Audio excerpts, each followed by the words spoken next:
أشهد أن محمد رسول الله.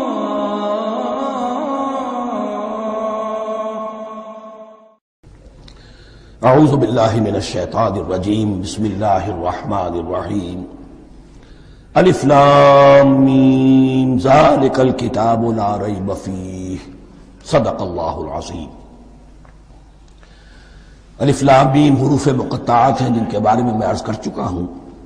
ذالک الکتاب لا ریب فیہ، یہ وہ کتاب ہے اس میں کوئی شک نہیں. الکتاب اس لیے کہا گیا ہے کہ قرآن مجید کی پیشین گوئیاں اور خوشخبریاں سابقہ کتابوں میں موجود تھیں، اور چونکہ اس سورہ مبارکہ میں اصل خطاب کا رخ جو ہے وہ ہے سابقہ امت مسلمہ کی طرف، تو ذالک کتاب نہیں کہا گیا، ذالک کتاب لا ریب فیہ نہیں، ذالک الکتاب یہ وہ کتاب ہے، کتاب موعود ہے جس کی پیشین گوئیاں تورات اور انجیل میں موجود تھیں. لا ریب فیہ اس میں کوئی شک نہیں. حرف اورا ریب نئے، تبدیل نئے، یہی الفاظ آئے ہیں سورہ سجدہ کے شروع میں بھی. الف لام میم تنزیل الکتاب لا ریب فیہ رب العالمین، لا ریب فیہ من رب العالمین، فیہ ھدی للمتقین. فیہ دونوں طرف مل سکتا ہے، لا ریب فیہ اسے معانقہ کہتے ہیں. لا ریب فیہ پڑھیں گے تو ہدن سے شروع کر دیں گے، لا ریب پر ختم کر دیں گے تو فیہ ہدن للمتقین، یہ دونوں معنی درست ہوں گے. آپ کو مل جائے گا جو قرآن شریف لے کر بیٹھے ہوئے ہیں کہ حاشیے میں معانقہ نمبر 1 لکھا ہوا ہے، معانقہ عند المتاخرین. ہدن للمتقین یہ ہدایت ہے، رہنمائی ہے اہل تقویٰ میں جو بچنا چاہیں. تقویٰ کا اصل مفہوم سمجھ، بقا یقین کسی کو بچانا، تقویٰ خود بچنا. جن لوگوں کے اندر فطرت سلیمہ ہوتی ہے ان میں اخلاقی حس موجود ہوتی ہے، وہ بری چیز سے بچنا چاہتے ہیں، بھلی کو حاصل کرنا چاہتے ہیں. وہ لوگ ہیں کہ جو گویا کہ اس قرآن کا اصل مخاطب ہے، وہی اس سے استفادہ کر سکیں گے. الذین یؤمنون بالغیب، اب ان کے کچھ اوصاف یہ اصل میں بہت زیادہ واضح ہوتا ہے تعویل خاص کے اعتبار سے کہ دیکھ لو درخت کو اپنے پھل سے پہچانتے ہیں. اس قرآن کے پھل موجود ہیں نا، یہ ابو بکر اور عمر اور عثمان اور علی کون ہیں؟ یہ جو مہاجرین آئے ہیں چل کر، مدینے والوں دیکھو یہ کون ہیں، ان کی شخصیتیں کیا ہیں، ان کا کردار کیا ہے، ان کے اوصاف کیا ہے، یہ کس درخت کے پھل ہیں؟ یہ اس بینہ کے پھل ہیں، یہ اس ذکرہ کے پھل ہیں. بینہ رسول من اللہ یتلو صحفا مطہرۃ فیہا کتب قیمہ، یہ اس شجرہ مبارکہ کے پھل ہیں. دیکھ لو ان کے کیا شب و روز ہیں. الذین یؤمنون بالغیب، جو غیب پر ایمان رکھتے ہیں. تعویل عام کے اعتبار سے اس کا بہت اہم مفہوم ہوگا جو یہ طے کر لے کہ سوائے مادے کی دنیا کے مجھے اس سے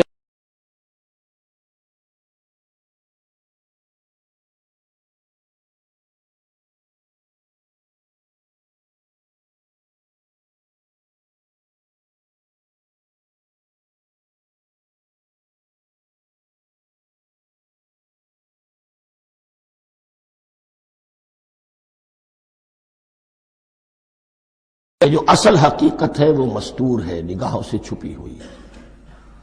سامنے جو کچھ نظر آ رہا ہے، ایک انگلستان کے بہت بڑے فلسفی کی کتاب کا عنوان ہے appearance and reality, reality and appearance, Bradley کی کتاب. اپیئرنس جو کچھ نظر آ رہا ہے یہ حقیقت نہیں، حقیقت اس کے پیچھے ہے. اور کنفیوشس کا ایک جملہ ہے جو بہت بڑا حکیم اور فلسفی تھا، چین کا بہت بڑا حکیم اور فلسفی، اور ہو سکتا ہے کہ نبی ہو، واللہ عالم، ہم کہہ نہیں سکتے. اس کی تعلیم بڑی اخلاقی تعلیم ہے، اور اس کا جملہ سنیے، یہ یؤمنون بالغیب کی اس سے زیادہ صحیح تشریح ممکن نہیں ہے.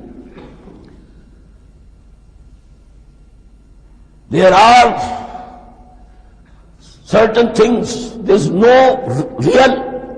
nothing more real than what cannot be seen.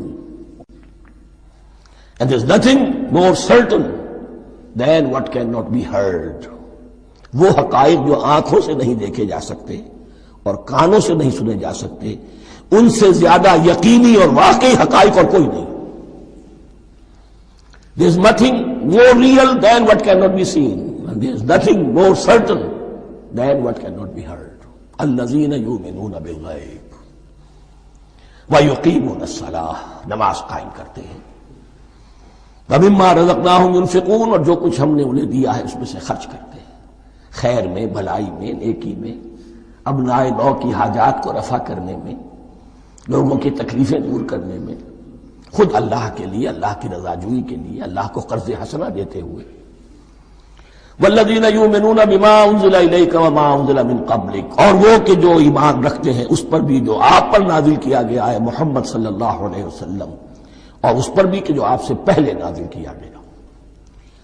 یہ بہت اہم الفاظ ہیں، اس لیے کہ عام طور پر آج کل ہمارے ہاں یہ خیال پھیلا ہوا ہے کہ یہ تورات اور انجیل کے پڑھنے کا کوئی فائدہ نہیں، کوئی ضرورت نہیں. کوئی ضرورت نہیں کی حد تک تو شاید بات صحیح ہو، لیکن کوئی فائدہ نہیں، یہ بالکل غلط ہے. یہ ابتدا ہے قرآن کی، اور کس قدر اہتمام کے ساتھ کہا جا رہا ہے. ایمان صرف قرآن پر نہیں، اس پر بھی کہ جو اس سے پہلے نازل کیا گیا. اور سورہ نساء کی آیت، اور سورہ نساء نازل ہوئی ہے کہیں جا کر سن 6 ہجری میں. یا ایھا الذین آمنوا آمنوا باللہ ورسولہ والکتاب الذی نزل علی رسولہ والکتاب الذی انزل من قبل. تو اس سے ایمان جو ہے تورات پر اور انجیل پر اور زبور پر اور صحف ابراہیم پر، اجمالی ایمان کی جو اہمیت ہے اس کو اچھی طرح سمجھ لیجیے. البتہ یہ ہے کہ چونکہ ہم سمجھتے ہیں اور جانتے ہیں کہ ان کتابوں میں تحریف ہو گئی ہے، لہذا ان کتابوں کی کوئی شے قرآن پر حجت نہیں ہوگی. جو چیز قرآن سے ٹکرائے گی ہم اس کو رد کر دیں گے. ان کتابوں کی کسی شے کو دلیل کے طور پر نہیں لائیں گے. لیکن جہاں قرآن مجید کی کسی بات کی نفی نہ ہو رہی ہو تو بہت سے حقائق ہمیں ان کتابوں ہی سے ملتے ہیں. انبیاء کے مابین جو زمانی ترتیب ہے، کرونالوجیکل آرڈر جو ہے، وہ تو ہمیں تورات سے ملتا ہے، قرآن میں تو نہیں. قرآن میں کبھی حضرت نوح کا ذکر بعد میں ہے، حضرت موسیٰ کا پہلے. وہاں تو کسی اور پہلو سے ترتیب آتی ہے، لیکن وہاں ہمیں تاریخ ملتی ہے ابراہیم کی، اسحاق کی، یعقوب کی، انبیاء بنی اسرائیل کی، موسیٰ کی، عیسیٰ کی. یہ ساری چیزیں، تو اس کی اہمیت جو ہے اس کو سمجھ لیجئے. والذین یؤمنون بما انزل الیک وما انزل من قبلک وبالآخرۃ ھم یوقنون، آخرت پر وہ یقین رکھتے ہیں. نوٹ کرنے والی بات کیا ہے کہ باقی سب چیزوں کے لیے لفظ ایمان آیا، آخرت کے لیے ایقان. کیوں؟ واقعہ یہ ہے کہ انسان کے عمل کے اعتبار سے سب سے زیادہ مؤثر شے ایمان بالآخرہ ہے.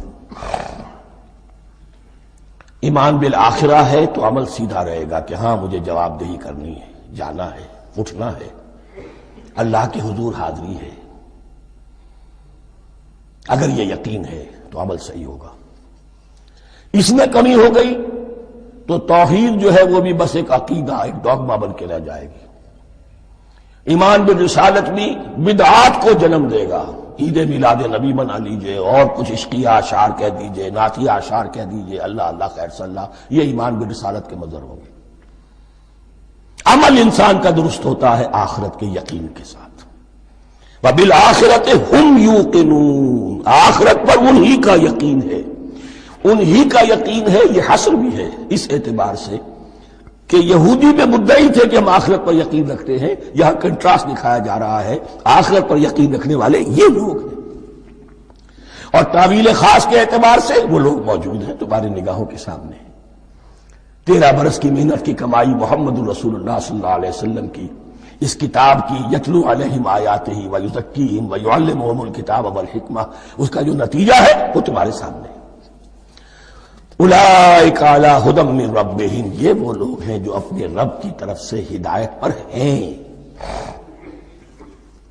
وہ ابتدائی ہدایت بھی ان کے پاس تھی، اور یہ تکمیلی ہدایت بھی، قرآن پر بھی ان کا یقین پورا ہے، اور محمد کا اتباع بھی وہ کر رہے ہیں. وَأُولَٰئِكَ هُمُ الْمُفْلِحُونَ، اور یہی وہ لوگ ہیں جو فلاح پانے والے ہیں۔ فلاح کا لفظ بھی قرآن مجید کی بڑی اہم اصطلاح ہے، منزل مراد کو پہنچ جانا، کسی باطنی حقیقت کا عیا ہو جانا۔ اسی لیے اس پر پھر گفتگو انشاءاللہ ہوگی سورہ مومنون کے شروع میں، لیکن یہ کہ فلاح پانے والے، کامیاب ہونے والے اصل میں یہی لوگ ہیں۔ تو گویا کہ تعویل خاص میں صحابہ کرام کی طرف اشارہ ہو گیا، تعویل عام میں ہر شخص کو بتا دیا گیا اگر قرآن کی ہدایت سے مستفید ہونا ہے تو یہ اوصاف اپنے اندر پیدا کرو۔ اب دوسرا گروہ، ان الذین کفروا سواء علیہم انذرتہم ام لم تنذرہم لا یؤمنون، یقیناً جن لوگوں نے کفر کیا، اور یہاں مراد کیا ہے؟ جو کفر پر اڑ گئے ہیں۔ اس کو ہم تعویل عام میں نہیں لے سکتے، اس لیے کہ اگر تو ہم اس کو عام میں لے لیں گے تو اس کے معنی تو یہ ہوں گے جس شخص نے کسی وقت کفر کیا اب وہ ہدایت پر آ ہی نہیں سکتا۔ نہیں، یہ بات نہیں ہے۔ کوئی کفر میں ہے، وہ غالطے کی بنا پر ہے، عدم توجہی کی بنا پر ہے، حق اس پر واضح نہیں ہوا ہے اس لیے ہے، تو آپ اسے سمجھائیں گے، انذار و تبشیر سے اسے فائدہ ہو جائے گا، واعظ و نصیحت سے فائدہ ہو جائے گا۔ ایک وہ ہے کہ جو حق کو سمجھ کر، پہچان کر اور پھر اڑ گئے، ضد کی وجہ سے، ہٹ دھرمی کی وجہ سے، تعصب کی وجہ سے، تکبر کی وجہ سے، حسد کی وجہ سے۔ ان الذین کفروا، ایسے لوگوں کا معاملہ کیا ہے؟ سواء علیہم انذرتہم ام لم تنذرہم لا یؤمنون، برابر ہے ان کے لیے خواہ آپ انہیں سمجھائیں خواہ نہ سمجھائیں، ڈرائیں نہ ڈرائیں، انذار فرمائیں نہ کریں، لا یؤمنون، وہ ایمان لانے والے نہیں۔ وہی بات جو میں نے کہی تھی کہ سوتے کو جگایا جا سکتا ہے، جاگتے کو کیسے جگائیں؟ ختم اللہ علی قلوبہم وعلی سمعہم وعلی ابصارہم غشاوہ، ان کے دلوں پر اللہ نے مہر کر دی ہے۔ کیوں کر دی ہے؟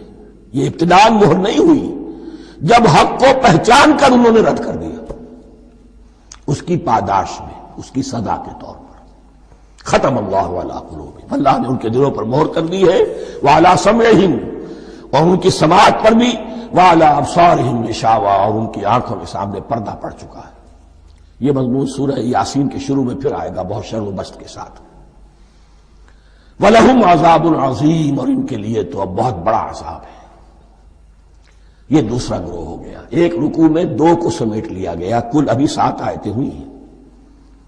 ایک وہ گروہ جس نے قرآن مجید کی دعوت سے صحیح صحیح استفادہ کیا، ان میں طلب ہدایت کا مادہ موجود تھا، ان کی فطرتیں سلیم تھیں، ان کے سامنے دعوت آئی، قبول کی، اور قرآن کے بتائے ہوئے راستے پر چلے۔ وہ گلے سرسبد ہیں، وہ شجرہ قرآنی کے نہایت مبارک اور مقدس وہ اس کے پھل ہیں۔ ایک گروہ وہ ہے جس نے حق کو پہچانا لیکن اس کو رد کر دیا اپنے تعصب یا ہٹ درمی کی وجہ سے۔ ان کا ذکر آ گیا بہت اختصار کے ساتھ، اس لیے کہ ان کا ذکر آپ کو بہت تفصیل سے مکی صورتوں میں ملے گا۔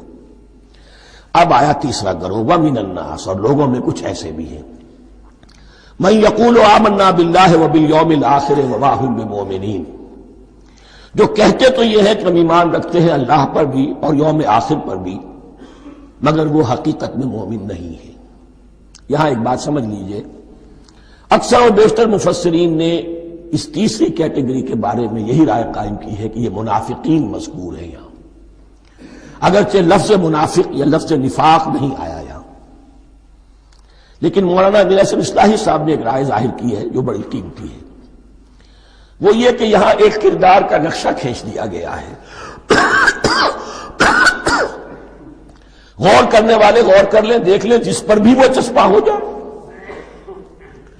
اور بالفعل جب یہ آیات نازل ہو رہی تھیں تو دو طبقات پر یہ کردار نگاری جو ہے، یہ جو شخصیت کا ہیولہ کھینچا جا رہا ہے، وہ دو کے اوپر راست آ رہا تھا۔ ایک علماء یہود، وہ بھی کہتے تھے کہ ٹھیک ہے محمد جو کہہ رہے ہیں ہم بھی اللہ کو مانتے ہیں، آخرت کو بھی مانتے ہیں، اسی لیے یہاں رسالت کا ذکر نہیں ہے۔ بھئی ہم محمد ہی کو نہیں مانتے نا صلی اللہ علیہ وسلم، باقی اگر 1.25 لاکھ نبی آئے ہیں تو باقی 1.25 لاکھ کو تو ہم مانتے ہیں، ایک محمد کو نہیں مانا، ایک عیسیٰ کو نہیں مانا، بس۔ تو ہمیں بھی مانا جانا چاہیے کہ ہم بھی مسلمان ہیں۔ ایک یہ ان کی رائے ہے، اور واقعہ یہ ہے کہ یہاں اس طریقے کا تذکرہ ہو رہا ہے کہ جس سے ان کا کردار بھی جھلک رہا ہے، روح سخن ان کی طرف جا رہا ہے۔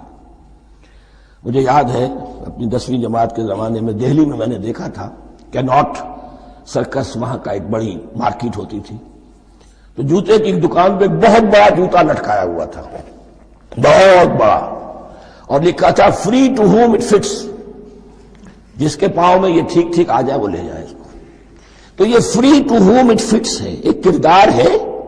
اب یہ کردار جس کے اوپر بھی فٹ بیٹھ جائے، ان میں یقیناً زیادہ تو غلبہ یہی ہے جو مفسرین کی رائے ہے، منافقین کا معاملہ جو ہو رہا ہے، لیکن یہ کردار بعین نہیں فٹ بیٹھ رہا ہے یہود کے علماء پر۔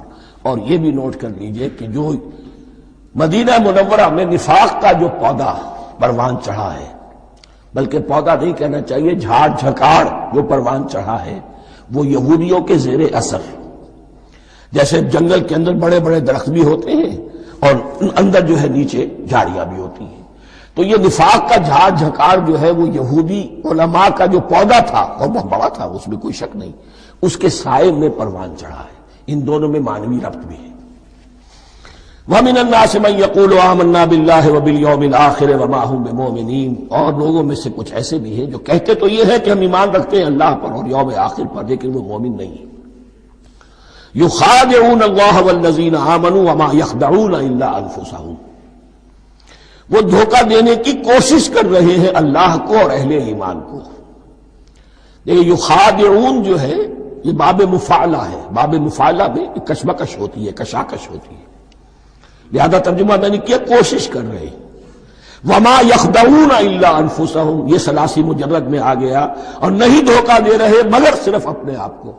یہ یقینی ہے اپنے آپ کو تو دھوکہ دے رہے ہو، لیکن یہ کہ اللہ اس کے رسول کو، اللہ اور اہل ایمان کو دھوکہ نہیں دے سکتے۔ سورہ نساء کی آیت نمبر 142 میں یہ کھل کر منافقین کے بارے میں یہی الفاظ آئے ہیں، ان المنافقین یخادعون اللہ وہو خادعہم، یقیناً منافقین جو ہے وہ اللہ کو دھوکہ دینے کی کوشش کر رہے ہیں اور اللہ انہیں دھوکہ دے رہا ہے۔ فی قلوبہم مرض، ایک لفظ اور رہ گیا، وما یشعرون، انہیں اس کا شعور نہیں ہے۔ یہ بہت اچھی طرح نوٹ کر لیجئے، منافقین کی بھی اکثریت وہ تھی جنہیں اپنے نفاق کا شعور نہیں تھا، وہ اپنے تئیں سمجھتے تھے اپنے آپ کو مسلمان، وہ کہتے تھے یہ بے وقوف لوگ ہیں، محمد رسول اللہ کے بارے میں کہتے تھے یہ خام خواہ جو ہے انہوں نے لڑائی بھڑائی مول لے لی ہے اہل مکہ کے ساتھ، کیا ضرورت ہے، امن کے ساتھ جو ہے بات کرنی چاہیے۔ وہ سمجھتے تھے کہ ہم خیر خواہ ہیں، ہم بھلی بات کہہ رہے ہیں، یہ بے وقوف لوگ ہیں، دیکھتے نہیں کہ کس سے ٹکرا رہے ہیں، ہاتھ میں اسلحہ نہیں ہے اور لڑائی کے لیے جا رہے ہیں، تو بے وقوف تو یہ ہے۔ لیکن وہ سمجھتے تھے کہ ہم تو بڑے مخلص ہیں، ہم مصلح ہیں، تو ما یشعرون بہت ضروری ہے۔ بعض لوگ منافق ایسے بھی تھے کہ جو اسلام میں داخل ہی ہوتے تھے دھوکہ دینے کی خاطر، اور ان پہ پہلے دن سے واضح ہوتا تھا کہ ہم مسلمان نہیں ہیں، ہم نے اسلام کا لبادہ اوڑھا ہے صرف دھوکے کے لیے۔ اس کا ایک ذکر سورہ آل عمران میں آئے گا، لیکن اکثر و بیشتر منافقین دوسری طرح کے تھے جنہیں اپنے نفاق کا شعور حاصل نہیں تھا۔ فی قلوبہم مرض، ان کے دلوں میں ایک روگ ہے، بیماری ہے۔ یہ روگ اور بیماری کیا ہے؟ ایک لفظ میں اس کو تعبیر کیا جائے، کردار کی کمزوری، ویکنس آف کیریکٹر۔ ایک شخص وہ ہوتا ہے کہ جو سمجھتا ہے یہ حق ہے، ہر سے بعد آباد، اب جو ہو سو ہو۔ ایک حق کو حق پہچان کر رد کر دیتا ہے، وہ کافر ہو گیا۔ ایک حق کو حق پہچان کر آیا تو صحیح، لیکن ویکنس آف کیریکٹر کی وجہ سے قوت ارادی کمزور ہے، آخرت بھی چاہتے ہیں، دنیا کو بھی ہاتھ سے دینے کو تیار نہیں، یہاں کا بھی کوئی نقصان نہ ہو اور آخرت کا بھی سارا بھلا میں مل جائے۔ یہ وہ لوگ ہیں در حقیقت کہ اس کو کہا روگ۔ فی قلوبہم مرض فزادہم اللہ مرضا، تو اللہ نے ان کے مرض میں اضافہ کر دیا۔ یہ اللہ کی سنت ہے، آپ حق پر چلنا چاہے حق کا راستہ آپ کے لیے آسان کر دے گا، آپ برائی کی طرف جانا چاہیں، بڑی سے بڑی برائی آپ کے لیے ہلکی ہوتی چلی جائے گی، کوئی خاص بات ہی نہیں، چلو یہ بھی کر گزرو، جب یہ کر لیا تو یہ بھی کر گزرو۔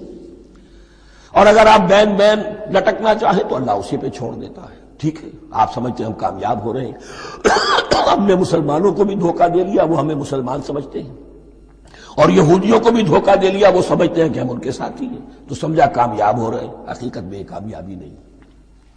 فی قلوبہم مرض فزادہم اللہ مرضا ولہم عذاب علیم بما کانوا یکذبون، اور ان کے لیے تو دردناک عذاب ہے۔ عذاب عظیم کا لفظ آیا تھا اوپر کفار کے لیے، وَلَهُمْ عَذَابٌ عَظِيمٌ، 7ویں آیت ختم ہوئی، اور عذاب علیم کا لفظ آیا یہاں، ان کے لیے دردناک المناک عذاب ہے، بما کانوا یکذبون، بسبب اس جھوٹ کے جو وہ بول رہے تھے۔ وَإِذَا قِيلَ لَهُمْ لَا تُفْسِدُوا فِي الْأَرْضِ، اور جب ان سے کہا جاتا تھا مت فساد کرو زمین میں، مراد کیا ہے اس سے؟ کہ جب محمد کو مان لیا کہ اللہ کے رسول ہیں، اب ٹھیک ٹھیک پیروی کرو، ان کے پیچھے چلو، ان کا حکم ہے تو جنگ کے لیے نکلو، ان کی طرف سے تقاضا آتا ہے مال پیش کرو، اور اگر تم اس سے کتراتے ہو تو فساد مچا رہے ہیں، جماعتی زندگی کے اندر فتنہ و فساد پیدا کر رہے ہیں۔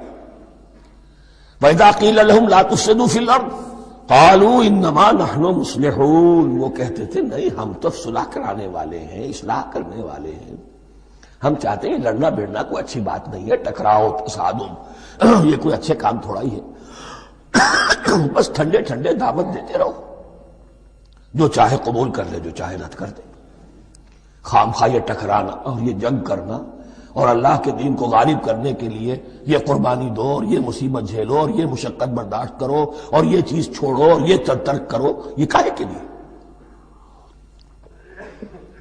وَإِذَا قِيلَ لَهُمْ لَا تُفْسِدُوا فِي الْأَرْضِ قَالُوا إِنَّمَا نَحْنُ مُصْلِحُونَ أَلَا إِنَّهُمْ هُمُ الْمُفْسِدُونَ وَلَٰكِن لَّا يَشْعُرُونَ، آگاہ ہو جاؤ کہ وہی ہے مفسد، فساد پھیلانے والے، اس لیے کہ محمد رسول اللہ کی دعوت ہے زمین میں اصلاح کے لیے، اس اصلاح کے لیے کچھ آپریشن کرنا پڑے گا، مریض اس درجے کو پہنچ چکا ہے کہ آپریشن کے بغیر اس کی شفا نہیں ہوگی، اب اگر تم اس کے راستے میں رکاوٹ بنتے ہو تو در حقیقت تم فساد مچا رہے ہو، لیکن تمہیں اس کا شعور نہیں۔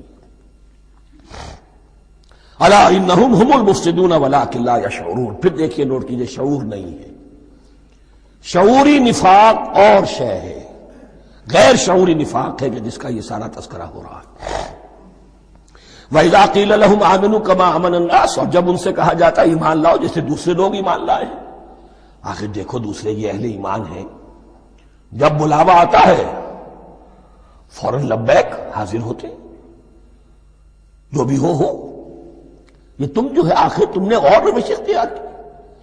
وَإِذَا قِيلَ لَهُمْ آمِنُوا كَمَا آمَنَ النَّاسُ قَالُوا أَنُؤْمِنُ كَمَا آمَنَ السُّفَهَاءُ، وہ کہتے ہیں کہ کیا ہم ایمان لائے جیسے یہ بے وقوف لوگ ایمان لائے، انہیں تو اپنے نفع کی فکر، نہ نقصان کی فکر، نہ خطرات کا کوئی خیال، نہ اندیشوں کا کوئی گمان، جان جائے مال جائے، اولاد کو چھوڑ دیں، گھر بار چھوڑ کے آ گئے ہیں، ان سے بڑے بے وقوف کون ہوں گے؟ بال بچے چھوڑ آئے ہیں کفار مکہ کے رحم و کرم پر، سرداران قریش جو چاہے ان کے ساتھ کریں، تو یہ تو بے وقوف لوگ ہیں۔ آج کل آپ کہتے ہیں ایسے ہی لوگوں کو فینیٹکس ہیں، یہ فینیٹکس ہیں، دیکھ بھال کر چلنا چاہیے، دائیں بائیں دیکھ کر چلنا چاہیے، نفع نقصان کا خیال کر کے چلنا چاہیے، چاہے حق ہے ٹھیک ہے، لیکن بہرحال اپنی مصلحتوں کو بھی اور اپنی اہل و عیال کی مصلحتوں کو بھی دیکھنا چاہیے۔ یہ لوگ تو معلوم ہوتا ہے کہ بالکل دیوانے ہو گئے، فینیٹکس ہو گئے۔ وَإِذَا قِيلَ لَهُمْ آمِنُوا كَمَا آمَنَ النَّاسُ قَالُوا أَنُؤْمِنُ كَمَا آمَنَ السُّفَهَاءُ أَلَا إِنَّهُمْ هُمُ السُّفَهَاءُ وَلَٰكِن لَّا يَعْلَمُونَ، آگاہ ہو جاؤ کہ وہی بے وقوف ہے لیکن انہیں علم نہیں ہے۔ وہ صادق الایمان جو ایمان کی ہر تقاضے کو پورا کرنے کے لیے ہر وقت حاضر ہیں، ان سے بڑا عقل مند کوئی نہیں، ان سے بڑا سمجھدار کوئی نہیں۔ انہوں نے یہ جان لیا ہے کہ اصل زندگی آخرت کی زندگی ہے، یہ نہیں ہے، یہ تو عارضی ہے، کل نہیں آج ختم ہو جائے، آج نہیں ابھی ختم ہو جائے، کیا فرق پڑے گا؟ جانا تو ہے، اب نہیں تو کل، کل نہیں تو پرسوں، جانا تو ہے۔ تو عقل تو ان کے اندر ہے. الا انہم هم السفہاء ولکن لا یعلمون واذا لقوا الذین آمنوا قالوا آمنا. اور جب یہ ملتے ہیں ان سے جو اہل ایمان ہیں تو کہتے ہیں ہم بھی ایمان رکھتے ہیں. اب یہ ان دونوں پر آئے گا. عام جو یہودی تھے وہ بھی کہتے تھے کہ ہم بھی تو آخر اللہ کو مانتے ہیں، آخرت کو مانتے ہیں. اور منافق تو تھے ہی جو رسول کو بھی مانتے تھے. وَإِذَا خَلَوْا إِلَىٰ شَيَاطِينِهِمْ، اور جب یہ اپنے شیطانوں کے پاس خلوت میں ہوتے ہیں. اور یہاں شیاطین سے مراد ہیں اہل کتاب یہود کے علماء، ان کے سردار، یا عبداللہ ابن ابی جو منافقین مدینہ کا سردار تھا. اگر وہ کبھی ملامت کرتا ہے دیکھو تم تو معلوم ہوتا ہے بالکل مسلمانوں میں شامل ہی ہو گئے پوری طرح سے، تمہیں کیا ہو گیا، تم ہر بات مان رہے ہو. اب انہیں یہ کچھ نہ کچھ اپنی وفاداری کا یقین دلانے کے لیے کہنا پڑتا تھا نہیں ہم انہیں بیوقوف بنا رہے ہیں، ہم ان سے ذرا تمسخر کر رہے ہیں، ہم ہیں آپ کے ساتھ ہی، آپ فکر نہ کریں. اسی لیے یہ دو منہ ہونا، نفق کہتے ہیں سرنگ کو جس کے دو دروازے ہوتے ہیں، باقی زیر زمین ہے. نافقہ گوہ کا بل ہے کہ دو دروازے رکھتا ہے، دو اس کے منہ رکھتا ہے کہ ادھر سے اگر کتا داخل ہو جائے شکار کے لیے تو ادھر سے نکل بھاگے، ادھر سے آئے تو ادھر سے نکل بھاگے. تو دو منہ انسان، یہ در حقیقت جس کو پھر سورہ نساء میں کہا گیا لا الہ ہؤلاء ولا الہ ہؤلاء، نہ ادھر کے ہیں نہ ادھر کے، مذبذبین بین ذالک، اس کے درمیان مذبذب ہو کر رہ گئے. یہ شیطان کا لفظ یہاں سمجھ لیجئے، اس کے دو رائے ہیں کہ یہ شطنہ سے بنا ہے یا شات سے بنا ہے، شین الف توئے یا شین طا نون. شطنہ کے معنی تباعدا، کو بہت دور ہو گیا. شیطان سے مراد جو اللہ کی رحمت سے بہت دور ہو گیا. اور شاتا یشیتو کے معنی ہے احترق غضبا وحسدا، کوئی شخص غصے اور حسد کے اندر جل رہا ہو، وہ شاتا یشیتو ہے. اس سے فعلان کے وزن پر، رحمان کے وزن پر، غضبان کے وزن پر شیطان، یعنی وہ کہ جو حسد اور غضب کی آگ میں جل رہا ہے. تو یہ ایک تو شیطان وہ ہے کہ جو جنات میں سے ہے، جس کا نام عزازیل تھا پہلے، اب ہم اسے ابلیس کے نام سے جانتے ہیں. وہ ایک شیطان ہے، جنی ہے. پھر یہ کہ جو بھی اس کے پیروکار ہیں دنیا میں انسانوں میں سے ہوں یا جنات میں سے ہوں، وہ بھی شیاطین ہیں. اسی طرح اہل کفر، اہل زیغ کے جو بڑے بڑے سردار ہوتے ہیں ان کو بھی شیطان سے تعبیر کیا گیا. وَإِذَا خَلَوْا إِلَىٰ شَيَاطِينِهِمْ قَالُوا إِنَّا مَعَكُمْ، اور جب وہ خلوت میں ہوتے ہیں، علیحدگی میں ہوتے ہیں اپنے شیاطین کے پاس، سرداروں کے پاس، کہتے ہیں ہم تو آپ کے ساتھ ہیں. انما نحن مستہزئون، یہ تو ہم ان مسلمانوں کو بیوقوف بنا رہے ہیں، ان سے استہزاء کر رہے ہیں، تمسخر کر رہے ہیں. ہم تمسخر میں کہہ دیتے ہیں کہ ہم بھی آپ کے ساتھ ہیں، آمنا. اللہ یستہزئ بہم ویمدہم فی طغیانہم یعمہون. حقیقت کیا ہے کہ اللہ ان کا مذاق اڑا رہا ہے اور ان کو ڈھیل دے رہا ہے کہ وہ اپنے عقل کے اندھے پن میں بڑھتے چلے جائیں. اللہ تعالیٰ جیسا میں نے عرض کیا رسی دراز کرتا ہے. کچھ تو غلط راستے پر جانا ہے تو جاؤ بھائی، فوراً تو نہیں پکڑتا، اگر فوراً پکڑ لے تو سیدھا ہو جائے گا. چلتے جائیں، جہاں جانا چاہتے ہو جاؤ. تو ان کو بھی رسی دراز کر رہا ہے اللہ. لیکن یہ کہ اللہ یستہزئ بہم، یہ سمجھتے ہیں کہ مسلمانوں کا مذاق اڑا رہے ہیں، اصل میں مذاق ان کا اڑ رہا ہے اللہ کے نزدیک. وَيَمُدُّهُمْ فِي طُغْيَانِهِمْ يَعْمَهُونَ. اب یہاں ذرا نوٹ کر لیجئے، یہ دو لفظ آئیں گے، عین میم اور ہا، امہ ہے کے ساتھ. ایک ہے عین میم اور یا، امج. تو عین اور میم تو مشترک ہے یا آخر میں فرق ہوگا. عین میم اور ہا ہوگا، اس کے معنی عقل کا اندھا، دل کا اندھا. آنکھیں تو ہے لیکن دل کا اندھا ہے، عقل کا اندھا ہے. اور عین میم یا جو آنکھوں کا اندھا ہو، عمیون اندھے، اعمیٰ اندھا. تو یہاں فرمایا انا معکم انما نحن مستہزئون اللہ یستہزئ بہم ویمدہم فی طغیانہم یعمہون. اللہ ان کو اس جو ان کی عقل کے اندھے پن میں جو یہ بڑھتے چلے جا رہے ہیں، اللہ بھی ان کی رسی دراز کر رہا ہے تاکہ یہ جہاں تک جانا چاہتے چلے جائیں. اولئک الذین اشتروا الضلالۃ بالہدی، یہ وہ لوگ ہیں کہ جنہوں نے ہدایت کے عوض گمراہی خرید لی ہے. دیکھیے بڑا پیارا انداز ہے یہ. ایک شخص کے سامنے دونوں آپشنز تھے، ایک نے گمراہی کو چھوڑا، ہدایت لے لی. چاہے قیمت دینی پڑی، تکلیفیں اٹھانی پڑی، آزمائشوں میں سے گزرنا پڑا، قربانیاں دینی پڑی، ہدایت لی۔ اور ایک شخص نے ہدایت دے کر گمراہی لے لی، آسانی تو ہو گئی، فوری تکلیف سے تو بچ گئے، لا الہ الا ولا الہ الا، دونوں طرف سے اپنے آپ کو بچا لیا۔ لیکن حقیقت میں سب سے زیادہ گھاٹے کا سودا یہی ہے۔ اولئک الذین اشتروا الضلالۃ بالہدی، ہدایت دے کر اور ضلالت خرید لی، فما ربحت تجارتہم، تو ان کی تجارت ان کے حق میں ہرگز مفید نہیں ہوئی۔ اب یہاں بھی دیکھیے، را با اور ہے ہا، ربحا، اس کے معنی نفع، صحیح نفع، جائز نفع۔ را با اور وا، ربا، وہ سود، وہ بھی اضافہ ہے، وہ بھی بڑھوتری ہے، لیکن وہ حرام ہے۔ ایک ہے تجارت کے اندر جو نفع ہو جائے وہ ربح ہے، را با اور ہا یہ نفع ہے جو جائز نفع ہے۔ را با اور وا، ربا، یہ کیا ہے؟ یہ سود ہے، یہ حرام ہے۔ را اور با مشترک ہے، آگے ہا، آگے اور با، اس کا فرق ہے۔ فما ربحت تجارتہم وما کانوا مہتدین، ان کی تجارت ان کے حق میں ہرگز مفید نہیں ہوئی اور نہیں ہے اب یہ ہدایت پانے والے۔ مثلہم، اب یہاں دو تمثیلیں آ رہی ہیں بڑی پیاری۔ پہلی تمثیل ہے کفار کے بارے میں، دوسری تمثیل ہے یہ بین والے لوگوں کے بارے میں۔ پہلوں کے لیے کیا تمثیل ہے؟ مثلہم کمثل الذی استوقد نارا، ان کی مثال اس شخص کی سی ہے جس نے آگ روشن کی۔ ایک نقشہ کھینچا جا رہا ہے، اندھیری شب ہے جدا اپنے قافلے سے ہے تو، تیرے لیے ہے میرا شعلہ نوا قندیل۔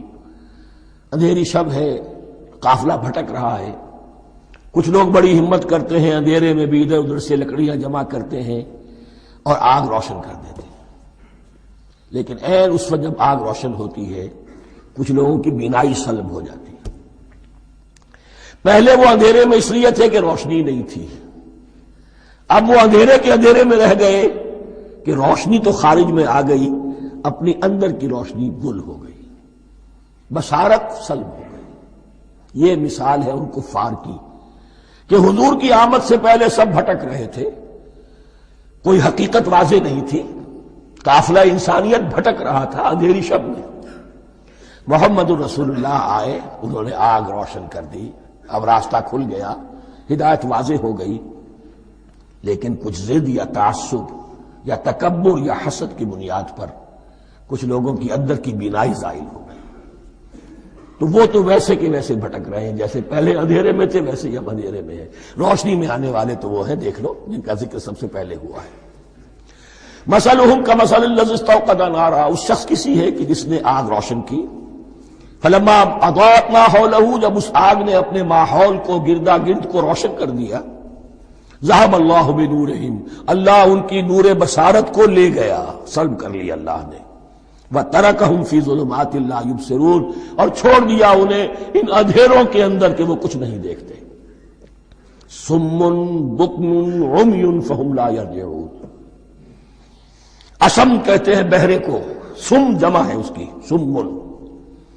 اب کمو کہتے ہیں گونگے کو، بکمن اس کی جمع ہے۔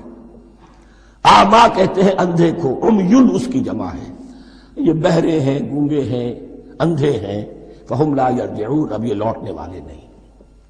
یہ کون ہے؟ ابو جہل ہے، ابو لہب ہے، ولید بن مغیرہ ہے، عقبہ ابن ابی معیط ہے۔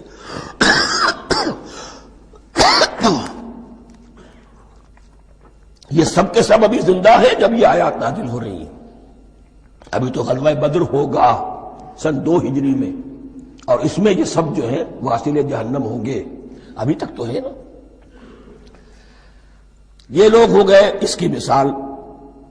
مثلہم کمثل الذی استوقد نارا فلما اضاءت ما حولہ ذہب اللہ بنورہم وترکہم فی ظلمات لا یبصرون صم بکم عمی فہم لا یرجعون۔ اب دوسری مثال، او کصیب من السماء، یا بڑی زور کی بارش برس رہی ہے آسمان سے، فیہ ظلمات، اس میں اندھیرے بھی ہیں، ورعد، اور گرج ہے، وبرق، اور بجلی چمک رہی ہے۔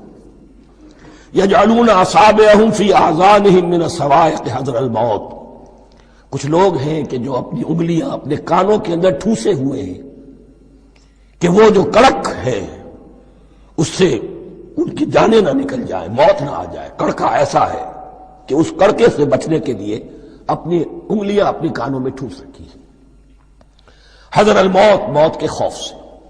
واللہ محیط بالکافرین، اللہ ایسے کافروں کا احاطہ کیے ہوئے ہیں، بچ کر کہاں جائیں گے۔ یکاد البرق یخطف ابصارہم، قریب ہے کہ بجلی ان کی نگاہوں کو لے جائے، ان کی بینائی کو سلب کر لے۔ کلما اضاء لہم، لیکن ہوتا کیا ہے، جب ذرا روشنی ہوئی تو چل لیے۔ مشوا فیہ، بجلی چمکی، کچھ نظر آ گیا دائیں بائیں تو کچھ تھوڑا سا چل لیے۔ وَإِذَا أَظْلَمَ عَلَيْهِمْ، اور جب تاریکی ان پر طاری ہو گئی، قاموا، کھڑے کے کھڑے رہ گئے۔ یہ نقشہ ہے ان کا کہ ایک طرف بارش ہو رہی ہے، قرآن مجید ہے، آسمان سے نازل ہو رہا ہے، یہ ماہ مبارکہ ہے، یہ کتاب مبارکن ہے، لیکن یہ کہ اس کے ساتھ کڑکے ہیں، گرج ہے، کفر سے مقابلہ ہے، کفر کی طرف سے دھمکیاں ہیں، اندیشے ہیں، خطرات ہیں، امتحانات ہیں، آزمائشیں ہیں۔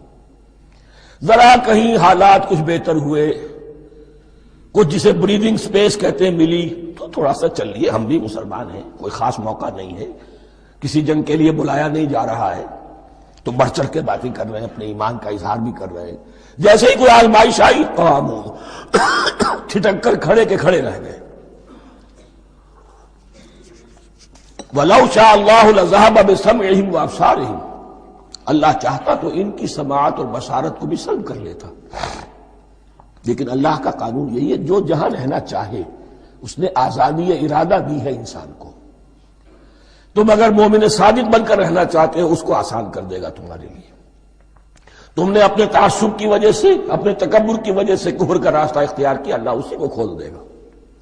تم بیچ میں لٹکنا چاہتے ہو، لٹکتے رہو، اللہ تعالیٰ جو ہے جبرن کسی کو نہ حق پہ لائے گا، نہ جبرن کسی کو باطل پر لے کر جائے گا، اس لیے کہ جبر اگر ہو تو پھر امتحان کا معاملہ ختم، پھر جزا و سزا بیکار ہے، غیر منطقی ہے، غیر معقول ہے۔ ان اللہ علی کل شیء قدیر، یقیناً اللہ تعالیٰ ہر چیز پر قادر ہے۔ یہ دو رکوع اس اعتبار سے کہ انسانی شخصیتوں کا سمجھنا، اور جیسا کہ میں نے عرض کیا، تعویل عام ذہن میں رکھیے، جب بھی کبھی کوئی دعوت حق اٹھے گی، اگر وہ واقعتاً کل کے کل حق کی دعوت ہے اور اس میں انقلابی رنگ ہے کہ باطل سے پنجہ آزمائی کرنی ہے، باطل کو نیچا دکھانا ہے، حق کا غلبہ کرنا ہے، تو یہ تین قسم کے افراد لازماً ہمیشہ وجود میں آ جائیں۔ ان کو پہچاننا، ان کے کردار کی جو اصل جو اس کے پیچھے پس منظر ہے اس کو جاننا بہت ضروری ہے۔ میں وقفہ کر رہا ہوں ذرا۔ الرحمن الرحیم، اب جو تیسرا رکوع آ رہا ہے سورہ بقرہ کا، اس میں قرآن کی دعوت کا خلاصہ ہے۔ قرآن کیا ماننے کی دعوت دیتا ہے، اس کی پکار کیا ہے۔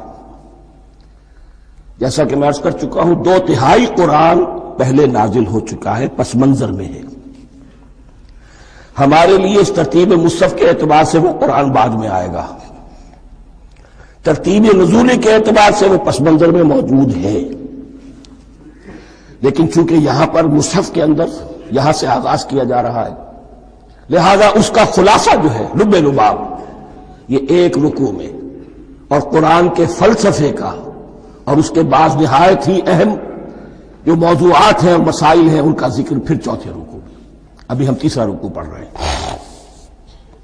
یا ایھا الناس اعبدوا ربکم الذی خلقکم والذین من قبلکم لعلکم تتقون، اے لوگو بندگی اختیار کرو اپنے اس رب کی، اپنے اس مالک کی جس نے تمہیں پیدا کیا، اور نہ صرف تم کو پیدا کیا، تم سے پہلے جتنے لوگ گزرے انہیں بھی پیدا کیا تاکہ تم بچ سکو۔ یہ قرآن کی دعوت کا خلاصہ ہے، اور یہ نوٹ کر لیجئے، یہ تمام انبیاء اور رسل کی دعوت یہی تھی۔ اب جب پڑھیں گے سورہ اعراف پڑھیں گے، سورہ شعراء پڑھیں گے، ایک ایک کا نام لے کر ان اعبدوا اللہ واطیعون، ہر رسول کی دعوت یہ تھی اللہ کی بندگی کرو، میری اطاعت کرو۔ یا قوم اعبدوا اللہ ما لکم من الہ غیرہ، اے میری قوم کے لوگوں اللہ کی بندگی کرو، تمہارا کوئی الہ اور معبود اس کے سوا نہیں ہے۔ پھر حضور قرآن یہی عبادت رب انسان کی تخلیق کی غایت ہے، وما خلقت الجن والانس الا لیعبدون، ہم نے جنوں اور انسانوں کو پیدا ہی صرف اس لیے کیا ہے کہ ہماری بندگی کریں۔ لیکن یہاں ایک فرق بہت بڑا ہے، تمام رسولوں کی دعوت یہی ہے، محمد الرسول اللہ کی بھی یہی ہے، لیکن بڑا فرق کیا ہے؟ باقی تمام رسولوں کی دعوت آپ کو ملے گی یا قوم، اے میری قوم کے لوگوں، یہاں ہے یا ایھا الناس، اے بنی آدم، اے بنی نوع انسان۔ معلوم ہوا کہ تمام رسول حضور سے پہلے صرف اپنی اپنی قوموں کی طرف آئے ہیں، پہلے اور آخری اور کامل رسول ہیں اللہ کے محمد صلی اللہ علیہ وسلم، جن کی دعوت آفاقی ہے۔ یا ایھا الناس، یا قوم نہیں، یا ایھا الناس اعبدوا ربکم الذی خلقکم والذین من قبلکم۔ اس میں دلیل بھی آ گئی کہ عام طور پر لوگ جو ہے غلط راستے پر اس دلیل سے جمے رہتے ہیں کہ ہمارے آباء و اجداد کا راستہ یہی تھا۔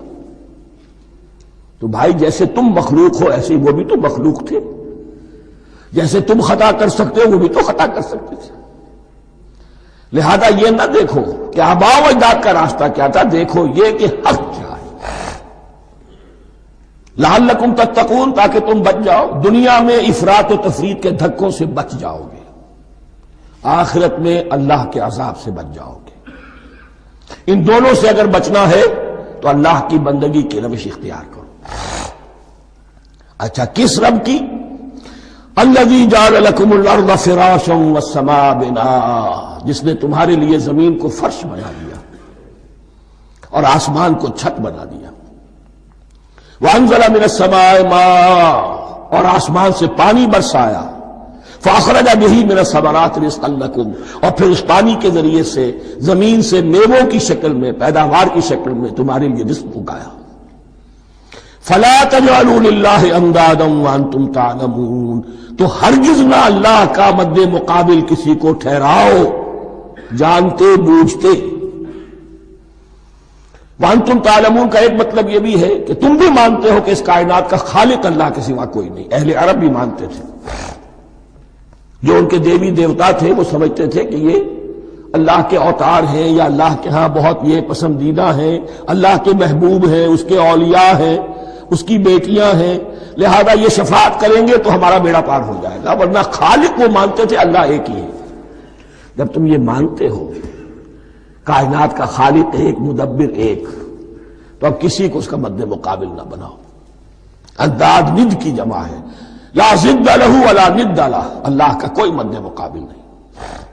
اس میں یہاں تک بات ہے کہ حضور اس درجے، اس توحید کی باریکیوں تک پہنچا کر گئے ہیں اس امت کو کہ کسی صحابی نے ایسے ہی کہہ دیا ما شاء اللہ و ما شئت، کہ اللہ چاہے جو آپ چاہیں۔ حضور نے فوراً ٹوک دیا اجعلتنی للہ ندا، کیا تو نے مجھے اللہ کا مد مقابل بنا دیا ہے؟ اس کائنات میں مشیت صرف ایک کی چلتی ہے، کسی اور کی مشیت اس کی مشیت کے تابع پوری ہو جائے ہو جائے، لیکن مشیت مطلقہ صرف اس کی ہے۔ یہاں تک کہ حضور سے فرمایا گیا کہ اے نبی آپ کے لیے یہ ممکن نہیں ہے جسے چاہے ہدایت دے دیں، انک لا تہدی من احببت ولکن اللہ یہدی من یشاء۔ اگر یہ اختیار میں ہوتا تو ابو طالب دنیا سے بغیر ایمان لائے نہ جاتے۔ فلا تجعلوا للہ اندادا وانتم تعلمون۔ اب ان دو آیتوں میں تو یوں سمجھیے توحید نظری بھی اور توحید عملی بھی۔ توحید عملی کیا ہے؟ بندگی صرف اسی کی ہو۔ اب آیا ہے رسالت کا معاملہ، وَإِن كُنتُمْ فِي رَيْبٍ مِّمَّا نَزَّلْنَا عَلَىٰ عَبْدِنَا، اگر تمہیں رسالت محمدی پر شک ہے صلی اللہ علیہ وسلم، اس کے کیا معنی ہے؟ کہ تمہیں اس قرآن کے بارے میں شک ہے جو ہم نے اپنے بندے پر نازل کیا ہے۔ اگر ہے شک فی الواقع، وَإِن كُنتُمْ فِي رَيْبٍ، اگر تمہیں واقعتاً شک ہے مما نزلنا علی عبدنا، اس پر جو ہم نے اپنے بندے پر نازل فرمایا ہے، فاتو بسورۃ من مثلہ، تو لے آؤ اس جیسی ایک ہی صورت۔ یہ ہم کل پوری تفصیل سے دیکھ چکے ہیں کہ برسبیل تنزل یہاں پہنچے ہیں۔ پہلے 2 آیتیں میں نے آپ کو سنائی تھی جس میں پورے قرآن کی مثال لانے کا چیلنج کیا گیا، پھر ایک آیت سنائی جس میں 10 صورتیں ہی لے آؤ، اب آخری درجے میں ایک صورت ہی بنا لا، اور ایک صورت تو سورۃ العصر کے مساوی بھی ہو سکتی تھی، سورۃ الکوثر کے مساوی بھی ہو سکتی تھی۔ وَادْعُوا شُهَدَاءَكُم مِّن دُونِ اللَّهِ إِن كُنتُمْ صَادِقِينَ، اور بلا لو اپنے سارے مددگاروں کو اللہ کے سوا، جن ہوں انس ہوں، اس لیے کہ قریش کا خیال یہ تھا کہ جو شعراء ہوتے ہیں ان کے پاس جن ہوتے ہیں، وہ جن انہیں سکھاتے ہیں، ورنہ عام آدمی تو یہ شعر نہیں کہہ سکتا۔ تو تمہارا اگر کوئی گمان ہے کوئی جنات سکھانے والے ہیں، کوئی انسان ہے، خطیب ہے، شعراء ہے، ادیب، سب کو جمع کرو۔ ان کنتم صادقین، اب یہ ہے بہت ہی، جس کو میں نے کل کہا تھا آپ کو یاد ہوگا، قرآن کا انداز کیا ہوتا ہے کہ وہ اپنے اندر جھانکنے کی دعوت دیتا ہے۔ یہ گویا کہ آنکھوں میں آنکھیں ڈال کر یہ کہا جا رہا ہے کہ حقیقت میں تمہیں کوئی شک نہیں ہے، یہ تم بات بنا رہے ہو صرف، اگر واقعتاً شک ہے تو آؤ میدان میں، حقیقت یہ ہے کہ تمہیں شک نہیں ہے، اگر تم سچے ہو فاتو بسورۃ من مثلہ، تو اس جیسی ایک ہی صورت بنا لاؤ۔ فإن لم تفعلوا، اب ذرا انداز دیکھیے تحدی کا، چیلنج کا، پھر اگر تم یہ نہ کر پاؤ وَلَن تَفْعَلُوا، اور ہرگز نہیں کر سکو گے، یہ چیلنج کون دے سکتا ہے؟ اللہ کے سوا کوئی نہیں دے سکتا۔ یہ انداز کسی کتاب کا نہیں ہے، ذَلِكَ الْكِتَابُ لَا رَيْبَ فِيهِ، یہ کسی کا نہیں ہے۔ فَإِن لَمْ تَفْعَلُوا وَلَن تَفْعَلُوا، پھر اگر تم نہ کر پاؤ اور تم ہرگز نہیں کر پاؤ گے، فَاتَّقُوا النَّارَ الَّتِي وَقُودُهَا النَّاسُ وَالْحِجَارَةُ، تو ڈرو اس آگ سے جس کا ایندھن بنیں گے انسان اور پتھر۔ اعدت للکافرین، کافروں کے لیے تیار کر لی گئی ہے، بھڑکا دی گئی ہے۔ پتھروں کا ذکر خاص طور پر کیوں ہے؟ 2 اس کے امکانات ہیں۔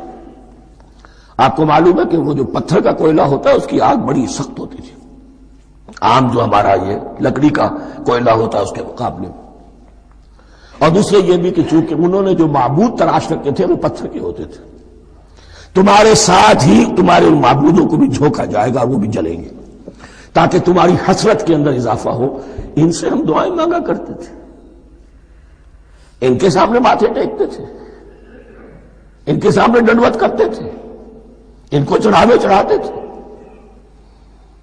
اب یہاں گویا کہ ایمان باللہ، توحید، ایمان بالرسالت اور ایمان بالآخرت، فاتقوا النار التي وقودها الناس والحجارة اعدت للكافرين وبشر الذين آمنوا وعملوا الصالحات، اور بشارت دے دیجئے اے نبی ان لوگوں کو کہ جو ایمان لائے اور جنہوں نے نیک عمل کیے، ان لهم جنات تجری من تحتها الانہار، کہ ان کے لیے وہ باغات ہیں کہ جن کے دامن میں ندیاں بہتی ہوں گی، لفظی ترجمہ ہوگا جن کے نیچے ندیاں بہتی ہوں گی۔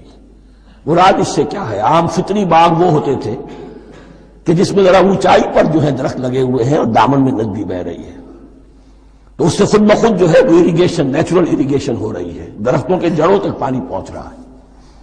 بہرحال ترجمہ آپ لفظی کریں، ان کے نیچے ندیاں بہتی ہوں گی یا یہ کہ جن کے دامن میں ندیاں بہتی ہوں گی۔ کلما رزقوا منها من ثمرۃ رزقا، جب بھی کبھی انہیں دیا جائے گا کوئی پھل رزق کے طور پر کھانے کے لیے جنت میں، قالوا هذا الذي رزقنا من قبل، وہ کہیں گے یہ تو وہی شے ہے جو ہمیں پہلے بھی ملتی تھی۔ اس کا ایک مفہوم یہ ہے، یہ جو نزل ہے، ابتدائی جو ہے دعوت ہے، ابتدائی ضیافت جو ہوگی اس میں وہی چیزیں کہ جو معروف ہے، جانی پہچانی ہے۔ یہ رمان، یہ دیکھیے یہ انار آ رہا ہے خوبصورت، یہ انگور ہے خوبصورت، یہ نخیل ہے، یہ نخل ہے، یہ رطب ہے، لیکن ذائقے کے کوئی نسبت و تناسب بھی نہیں ہوگا۔ وہ کہیں گے یہ وہی شے ہے جو ہمیں پہلے ملتی تھی، وَأُتُوا بِهِ مُتَشَابِهًا، مشابہ تو ہوگی وہ، لیکن ان کے ذائقے میں زمین و آسمان کا فرق ہوگا۔ اور ایک یہ بھی مفہوم لیا گیا کہ آخرت میں جنت میں بھی وہی میوے ملتے رہیں گے لیکن ان کا ذائقہ بدلتا رہے گا. شکل وہ ہوگی لیکن ذائقہ وہ نہیں رہے گا کہ جس سے انسان کی پھر طبیعت بھر جاتی ہے ایک ہی شے کو کھاتے ہوئے. وَلَهُمْ فِيهَا أَزْوَاجٌ مُطَهَّرَةٌ، اور ان کے لیے ہوں گے اس میں بہت ہی پاک باز، نہایت پاک کی ہوئی بیویاں ہوں گی. أَزْوَاجٌ مُطَهَّرَةٌ وَهُمْ فِيهَا خَالِدُونَ، اور اس میں رہیں گے ہمیشہ ہمیشہ. یہ تو تین جو اصول ہیں دین کے دعوت ایمان، توحید اور رسالت اور معاد، ایمان باللہ، ایمان بالرسول، ایمان بالآخرہ.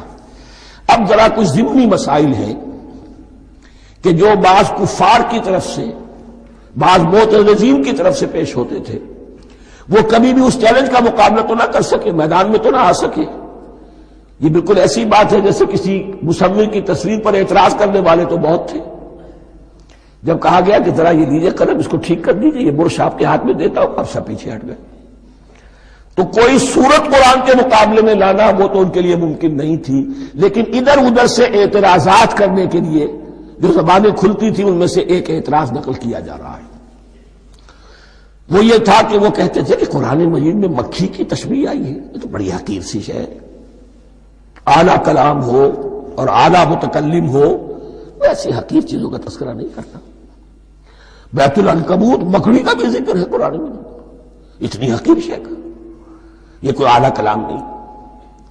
اس کا جواب دیا جا رہا ہے کہ اصل میں کہیں تشبیہ بیان کرنی ہے، تمثیل بیان کرنی ہے، تو دیکھنا یہ کہ جس شے کے لیے تشبیہ دی جا رہی ہے اس کی مناسبت والی شے ہو. شے کوئی بہت حقیر ہے تو کسی عظمت والی شے سے آخر کیسے تشبیہ دی جائے گی؟ وہ تو کسی حقیر شے سے ہی تشبیہ دی جائے گی تو جو اصل مقصد ہے تشبیہ کا وہ پورا ہوگا. ان اللہ لا یستحیی ان یضرب مثلا ما بعوضۃ فما فوقها، اللہ تعالیٰ کو تو اس میں کوئی جھجک نہیں ہے، کوئی شرم نہیں ہے کہ وہ مچھر کی مثال بیان کرے. تو اس سے اوپر، اب یا فوقہا میں دونوں معنی ہو جائیں گے، یعنی کمتر اور حقیر ہونے میں اس سے بھی بڑھ کر، یا یہ کہ اس سے اوپر کی کوئی شے اس کی مثال دینے میں اللہ کو کوئی جھجک نہیں. اس لیے کہ مکھی بھی بہرحال مچھر سے تو ذرا بڑی شے ہے. اس معنی میں بھی ہو سکتا ہے فوقہا، اور فوقہا اس معنی میں بھی کہ اس سے بھی حقیر ہونے میں اس سے بھی بڑھ کر. فَأَمَّا الَّذِينَ يَعْلَمُونَ فَأَمَّا الَّذِينَ آمَنُوا فَيَعْلَمُونَ أَنَّهُ الْحَقُّ مِنْ رَبِّهِمْ، تو جو لوگ صاحب ایمان ہیں وہ جان لیتے ہیں کہ یہ حق ہے ہمارے رب کی طرف سے. وَأَمَّا الَّذِينَ كَفَرُوا، اور جنہوں نے کفر کیا ہے، فَيَقُولُونَ مَاذَا أَرَادَ اللَّهُ بِهَذَا مَثَلًا، یہ کیا مثال اللہ نے دی، کیا ارادہ ہوا اللہ کا اس مثال کے ذریعے سے. ناک منہ چڑھا رہے ہیں، اعتراض کر رہے ہیں. اب جو آ رہا ہے اگلا جملہ وہ ہے بہت اہم، یضل بہ کثیرا ویہدی بہ کثیرا، اسی کے ذریعے سے اللہ بہتوں کو ہدایت دیتا ہے اور اسی کے ذریعے سے بہتوں کو گمراہ کرتا ہے. معلوم ہوا کہ ہدایت اور گمراہی اور ہدایت اور ضلالت انسان کی سبجیکٹو کنڈیشن کے اوپر دار و مدار ہے. اس کا آپ کے دل میں خیر ہے، بھلائی ہے، نیت صحیح ہے، طلب ہدایت، طلب علم، اس میں آپ سچے ہیں، آپ کو ہدایت مل جائے گی. دل میں زیغ ہے، کجی ہے، نیت میں ٹیڑھ ہے، فساد ہے، تو اسی کے ذریعے سے اللہ آپ کی گمراہی میں اضافہ کر دے گا. یضل بہ کثیرا ویہدی بہ کثیرا، لیکن اللہ کا یہ کسی کو ہدایت دینا اور کسی کو ضلالت دینا علل ٹپ نہیں ہے، کسی قاعدے اور قانون کے بغیر نہیں ہے. وما یضل بہ الا الفاسقین، نہیں گمراہ کرتا وہ اس کے ذریعے سے مگر صرف سرکش لوگوں کو، جن میں سرکشی ہے، تعلی ہے، تکبر ہے. اور ان کے اوصاف کیا ہے؟ الذین ینقضون عہد اللہ من بعد میثاقہ، جو توڑ دیتے ہیں اللہ کے ساتھ کیے ہوئے عہد کو. اور سب سے بڑا عہد یہ سورہ اعراف میں چل کر آئے گا، عہد الست. عالم ارواح میں ہم عہد الست کر کے آئے ہیں. الست بربکم قالوا بلا، کیا میں ہی نہیں ہوں تمہارا رب؟ تمام ارواح نے، میں بھی تھا، آپ بھی تھے، سب تھے، کل انسان. جتنے انسان دنیا میں آج تک آ چکے ہیں وہ بھی تھے، اور جو آنے ہیں ابھی قیامت تک وہ بھی تھے، لیکن تھے صرف ارواح کی شکل میں، جسم نہیں تھے۔ اور یہ میں آپ کو بتا چکا ہوں، مکمل وجود ہے انسان کا روحانی وجود۔ اولاً تخلیق اس کی ہوئی تھی، اسی سے آگے چل کر ایک بہت فلسفے کا بہت گہرا مضمون آ رہا ہے آگے چل کر۔ وہ جو عہد الست الست بربکم قالوا بلا، انہوں نے اس عہد کو توڑا، اللہ کو اپنا مالک اور خالق اور اپنا حاکم جاننے کی بجائے خود حاکم بن کر بیٹھ گئے۔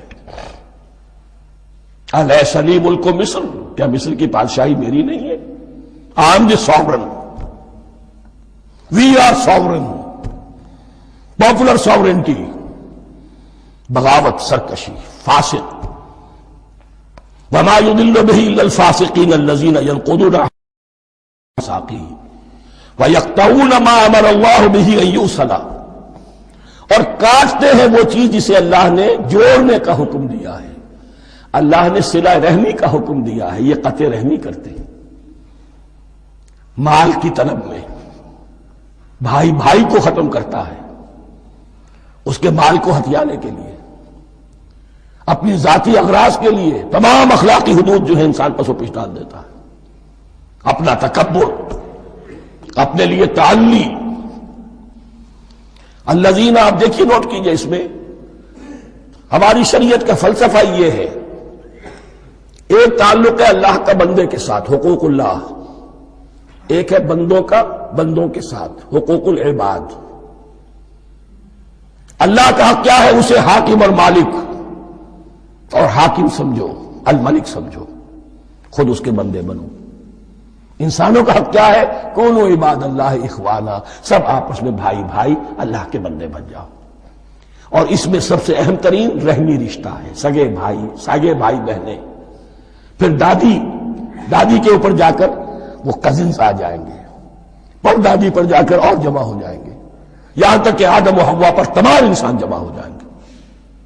تو رحمی رشتے کی بڑی اہمیت ہے۔ تو وہ فاسقین کے جو توڑتے ہیں اللہ کے عہد کو، اس کو مضبوطی سے باندھنے کے بعد، وَيَقْطَعُونَ مَا أَمَرَ اللَّهُ بِهِ أَن يُوصَلَ وَيُفْسِدُونَ فِي الْأَرْضِ، انہی دونوں چیزوں کے نتیجے میں زمین میں فساد پیدا ہوتا ہے۔ یا اللہ کی اطاعت سے باغی ہو گئے، اور یا آپس میں ایک دوسرے کی گردنیں کاٹنے لگے۔ اولئک ھم الخاسرون، یہی لوگ ہیں جو بالآخر خسارے میں، آخری اور دائمی خسارے میں رہنے والے ہیں۔ کیف تکفرون باللہ وکنتم امواتا، تم کیسے کفر کرتے ہو اللہ کا؟ بڑا پیارا انداز ہے۔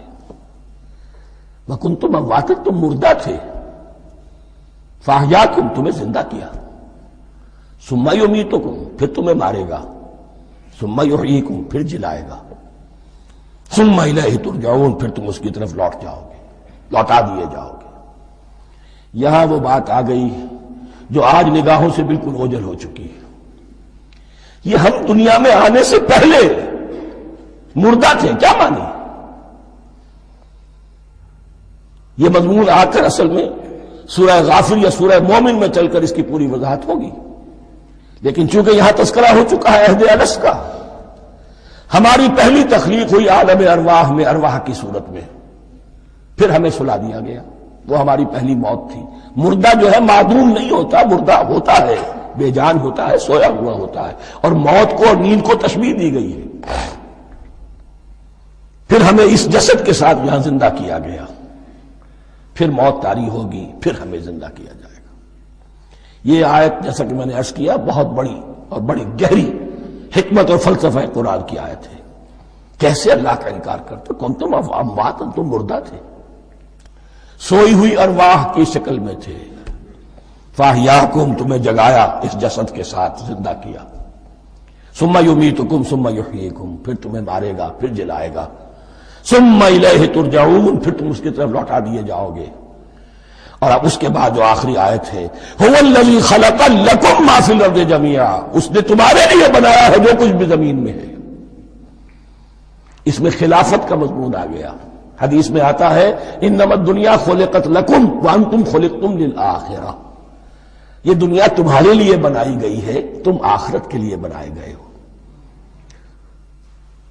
هو الذی خلق لکم ما فی الارض جمیعا، اس لیے کہ اگلی آیت پھر آ رہی ہے خلافت کی آیت. سارا کچھ زمین میں یہ بستر جو بچھایا اور یہ کائنات کو زمین کو سجایا تمہاری خلافت کے لیے. ثم استوى الى السماء فسواهن سبع سماوات، پھر وہ متوجہ ہوا آسمانوں کی طرف اور انہیں 7 آسمانوں کی شکل میں بنا دیا. جیسا کہ میں کل عرض کر چکا ہوں، یہ تاحال ابھی یہ آیات متشابہات میں سے ہے. 7 آسمانوں کی کیا حقیقت ہے ہم اس سے ابھی پورے طور سے واقف نہیں. وَهُوَ بِكُلِّ شَيْءٍ عَلِيمٌ، اور اسے ہر شے کا علم حقیقی حاصل ہے. وَإِذْ قَالَ رَبُّكَ لِلْمَلَائِكَةِ إِنِّي جَاعِلٌ فِي الْأَرْضِ خَلِيفَةً قالوا وتجعل فيها من يفسد فيها ويسفك الدماء ونحن نسبح بحمدك ونقدس لك قال إني أعلم ما لا تعلمون صدق الله العظيم. رب اشرح لي صدري ويسر لي أمري واحلل عقدة من لساني يفقهوا قولي. جیسا کہ میں نے عرض کیا تھا، سورہ بقرہ کے پہلے 4 رکوع نہایت اہم ہے، نہایت جامع ہے. پہلے 2 رکوعوں میں 3 قسم کے انسانوں کی وضاحت کی گئی، 3 قسم کے کردار کے نقشے کھینچ دیے گئے. تیسرے رکوع میں قرآن مجید کی دعوت کا خلاصہ آ گیا.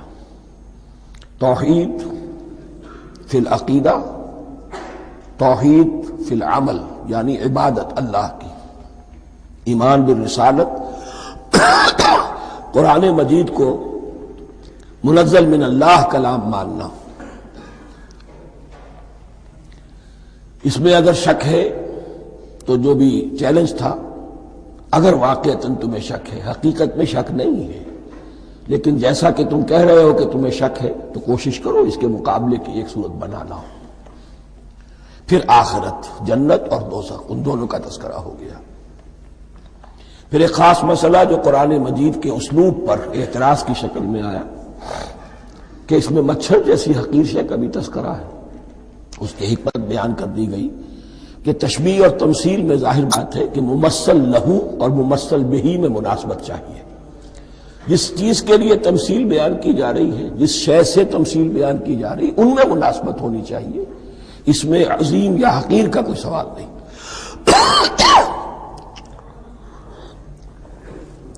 پھر یہ بات کہ جن لوگوں کے دلوں میں زیغ ہے، کجی ہے، وہ اس قرآن سے بھی ان کی ضلالت میں، گمراہی میں اضافہ ہوگا. جو لوگ طالب حق ہیں ان کو یہ قرآن مجید ہدایت دے گا. اور کن کو اللہ گمراہ کرتا ہے؟ جو سرکش ہے، جو نمبر 1 اللہ سے جو عہد کر کے دنیا میں آئے تھے اس کی خلاف ورزی کر رہے ہیں اور صلہ رحمی کے بجائے قطع رحمی کرتے ہیں. اس کے بعد ایک بہت اہم فلسفیانہ بات آ گئی اور اسی کے ضمن میں نے اصل میں یہ ساری بات دہرائی ہے. میں نے کہا تھا کہ یہ بات واضح ہوگی آگے جا کر سورہ غافر میں. پھر ذہن میں لائیے کہ جب یہ سورت نازل ہوئی ہے سورہ غافر نازل ہو چکی تھی، لہذا یہاں اجمالی تذکرہ ہے، وہاں تفصیلی تذکرہ ہے. اہل جہنم کا قول نقل ہوا ہے، ربنا امتنا اثنتین واحییتنا اثنتین فاعترفنا بذنوبنا فهل الى خروج من سبیل. اے اللہ تو نے 2 مرتبہ ہم پر موت وارد کی، 2 مرتبہ ہمیں زندہ کیا، اب ہم نے اپنے قصور تسلیم کر لیے. تو اب یہاں سے بھی کوئی اور مرحلہ ہے یا نہیں؟ یہاں سے نکلنے کا بھی کوئی راستہ ہے یا نہیں؟ اس سے حقیقت یہ واضح ہوئی، انسان کی تخلیق اول ہوئی عالم ارواح میں، صرف ارواح کی حیثیت سے. اور حدیث میں آتا ہے الارواح جنود مجندہ، لشکروں کی شکل، تمام انسان. ان سے عہد لیا گیا الست بربکم قالوا بلا، پھر سلا دیا گیا ارواح کو. یہ گویا کہ پہلی موت تھی جو ہم گزار آئے. پھر عالم خلق کا مرحلہ آیا. عالم خلق میں یہ تناسل کے ذریعے سے رحم مادر میں جب ایک جنین تیار ہوتا ہے تو ایک حدیث ہے حضرت عبداللہ ابن مسعود سے، 4 مہینے کا جب جنین ہو جاتا ہے تو اس کے بعد وہ روح لا کر اس میں پھونک دی جاتی ہے. یہ گویا کہ احیاء اولا ہو گیا، پہلی مرتبہ کا زندہ کیا جانا، پہلی موت کی نیند سے جگا دیا گیا. اے تازہ واردان بساط ہوائے دل، اب ہم اس دنیا میں اس جسد کے ساتھ زندہ ہوئے، اب پھر موت آئے گی، جسد یہی چلا جائے گا جہاں سے آیا تھا، روح جہاں سے آئی تھی وہاں واپس جائے گی. ثم یمیتکم ثم یحییکم ثم الیہ ترجعون، پھر تمہیں اللہ کی طرف لوٹا دیا جائے گا. یہ ہے بہت گہرا نقطہ فلسفہ دین کا. اس کے بعد مضمون شروع ہو رہا ہے خلافت کا، جس کا اجمالی جو ہے تذکرہ تیسرے رکوع کی آخری آیت میں آ گیا. هو الذی خلق لکم ما فی الارض جمیعا، زمین میں جو کچھ ہے اے انسانوں تمہارے لیے پیدا کیا گیا. اسی کے ساتھ جڑتا ہوا مضمون اب خلافت کا آ رہا ہے. وَإِذْ قَالَ رَبُّكَ لِلْمَلَائِكَةِ إِنِّي جَاعِلٌ فِي الْأَرْضِ خَلِيفَةً، اور یاد کرو جب کہ کہا تھا تمہارے رب نے فرشتوں سے میں بنانے والا ہوں زمین میں ایک خلیفہ. اب خلیفہ کی حقیقت کو سمجھیے. خلیفہ کسے کہتے ہیں؟ نائب. عام طور پر لوگوں کو مغالطہ ہوتا ہے کہ خلیفہ جانشین جو ہے وہ تو کسی کے موت کے بعد ہوتا ہے، زندگی میں تو نہیں ہوتا. لیکن یہاں اصل میں ہمارے لیے بہت آسان ہے. انسان کی جو اصل حقیقت ہے اس دنیا میں، اس کو سمجھنے کے لیے یوں سمجھیے کہ ہم آج سے 50 سال پہلے انگریز کے غلام تھے. ہمارا بادشاہ یا ملکہ انگلستان میں تھا یا تھی. دہلی میں وائس رائے ہوتا تھا. وائس رائے کا کام کیا ہے؟ جو حکم آیا ہے ہز میجسٹیز گورنمنٹ کا یا ہر میجسٹیز گورنمنٹ کا جو حکم آیا ہے بلا چون و چرا، بغیر کسی تغیر اور تبدل کے نافذ کرے. ہاں جہاں کوئی حکم وہاں سے نہیں ہے تو یہاں کے حالات میں بہترین اپنی رائے قائم کرے، غور و فکر کرے، یہاں کی مصلحتیں کیا ہے، جو چیز بھی امپائر کی مصلحت میں ہو اس کے مطابق فیصلہ کر سکتا ہے. بین ہی یہی رشتہ ہے. اللہ ہے لیکن اللہ نے اپنے آپ کو غیب کے پردے میں چھپا لیا ہے. زمین پر انسان ہے. اب انسان کا کام یہ جو ہدایت آ رہی ہے اللہ کی طرف سے اس پر تو بے چون و چرا عمل کرے. جہاں کوئی ایکسپریس ہدایت نہیں ہے، کوئی واضح ہدایت نہیں ہے، وہاں اپنے بیسٹ ججمنٹ کو ایکسرسائز کرے. اسی کا نام اجتہاد ہے. غور و فکر کرے، سوچے، اور جو بات روح دین کے زیادہ سے زیادہ مطابقت رکھنے والی ہو اس کو اختیار کر لے. بین ہی یہی رشتہ ہے در حقیقت رشتہ خلافت کہ جو اللہ اور انسان کے مابین ہے. اب یہ جو دی گئی ہے یہ حیثیت تمام انسانوں کو دی گئی ہے. پوٹینشلی ہر انسان اللہ کا خلیفہ ہے.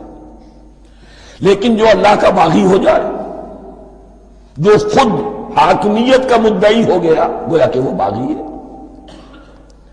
اب اگر شاہجہان بادشاہ تھا، اس کا کوئی ولی عہد تھا، اور ولی عہد جو ہے صبر نہیں کر سکتا، اپنے باپ کی زندگی ہی میں بغاوت کر دیتا ہے، حکومت حاصل کرنا چاہتا ہے، تو اب وہ کیا ہے؟ واجب القتل ہے. جو لوگ بھی حاکمیت کے مدعی ہو گئے، ویسے تو حقیقت واجب القتل ہے، لیکن دنیا میں مہلت دی ہے اللہ نے. یہ دارالامتحان ہے، فوراً قتل نہیں کرتا، فوراً ختم نہیں کرتا. وَلَوْلَا كَلِمَةٌ سَبَقَتْ مِن رَبِّكَ إِلَىٰ أَجَلٍ مُّسَمًّى لَقُضِيَ بَيْنَهُمْ. اگر یہ پہلے بات طے نہ ہو چکی ہوتی، ایک وقت معین تک کے لیے انہیں مہلت اللہ نے نہ دی ہوتی تو اللہ فیصلہ چکا دیتا. لیکن مہلت دی ہے. لیکن کم سے کم اتنی سزا ملتی ہے کہ اب وہ خلافت کے حق سے محروم کر دیے گئے. گویا کہ اب خلافت دنیا میں ہوگی خلافت المسلمین. صرف وہی شخص کہ جو اللہ کو مانے اپنا حاکم مطلق، وہ خلافت کا اہل ہے. تو یہ چند باتیں خلافت کی اصل حقیقت کے ضمن میں یہیں پر سمجھ لیجیے.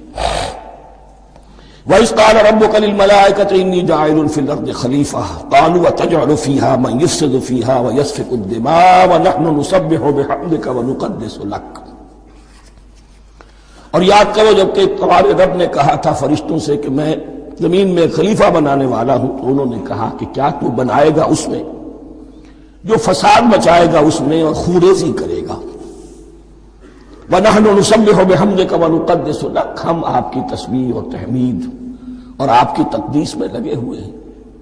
قَالَ إِنِّي أَعْلَمُ مَا لَا تَعْلَمُونَ، فرمایا میں جانتا ہوں جو تم نہیں جانتے۔ اب یہاں سوال پیدا ہوتا ہے کہ فرشتوں کو یہ گمان کیسے ہوا، یا یہ خیال کیسے ہوا؟ دو رائے ہیں اس میں۔ ایک تو یہ کہ انسان کی تخلیق سے پہلے اس دنیا میں جنات تھے، اور انہیں بھی کچھ اللہ نے تھوڑا سا اختیار دیا تھا، اور انہوں نے یہاں فساد مچایا۔ انہی پر قیاس کرتے ہوئے فرشتوں نے سمجھا کہ انسان بھی پھر زمین میں فساد مچائے گا، خوریزی کرے گا۔ ایک دوسری اصولی بات یہ کہی گئی ہے کہ خلافت کا لفظ جب استعمال ہوا تو اس کے معنی ہے کہ کوئی نہ کوئی اختیار بھی ملے گا۔ جنات کے بارے میں خلافت کا لفظ کہیں نہیں آیا، انسان کے بارے میں آ رہا ہے۔ خلیفہ بالکل بے اختیار نہیں ہوتا، جیسا کہ میں نے عرض کیا، جہاں واضح حکم ہے تو اس کی تو تنفیذ، جہاں نہیں ہے وہاں اپنی رائے سے جتنا بھی بہتر سے بہتر سوچ سکتا ہو انسان رائے قائم کرے۔ یہ اختیار جو ہے، ظاہر بات ہے جہاں اختیار ہوگا صحیح استعمال ہونے کا بھی امکان ہے، غلط استعمال ہونے کا بھی امکان ہے۔ اختیار تو بلکہ یہ کہ آپ کا پولیٹیکل سائنس کا تو ایکسیم یہ ہے، authority turns to corrupt and absolute authority corrupts absolutely۔ تو ٹینڈنسی کرپشن کی ہوتی ہے اختیار کے اندر۔ اس بنا پر انہوں نے قیاس کیا کہ اس میں فساد ہوگا، خوریزی ہوگی۔ اللہ تعالیٰ نے فرمایا اپنی حکمتوں سے میں خود واقف ہوں، میں کیوں بنا رہا ہوں یہ میں جانتا ہوں، تم نہیں جانتے۔